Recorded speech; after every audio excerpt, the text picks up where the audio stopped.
The searches for Madeline Kingsbury last year spanned far and wide, hundreds of people joining in. The 26-year-old mother disappeared after dropping her kids off at daycare in Winona. Her remains were found more than 2 months later near the Iowa border, and Adam Fravel, Maddie's former partner and the father of her children, was arrested. We were kind of hoping that she would be alive and just in somewhere.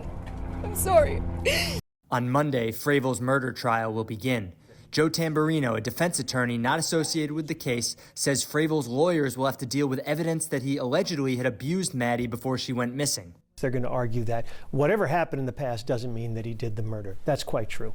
What the prosecution is going to argue is they're going to say, look, count 2 is about this. It's about a pattern of domestic abuse, which means you can consider past domestic abuse, if you find that it happened, in the current charge. The trial was moved from Winona to Mankato in order to have a more impartial jury pool.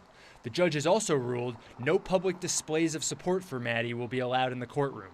Even though it's an extremely serious and very sad case, you don't want to have a jury deciding that on emotion. Their decision has to be based on evidence. Maddie's sister wrote on Facebook last week that she and her family won't be in the courtroom most of the trial since they're set to testify as witnesses. But while we cannot be there physically to represent Madeline, just know that we will be there in spirit each and every moment. As always, we thank everyone for the amazing amount of support. David Schumann, WCCO News.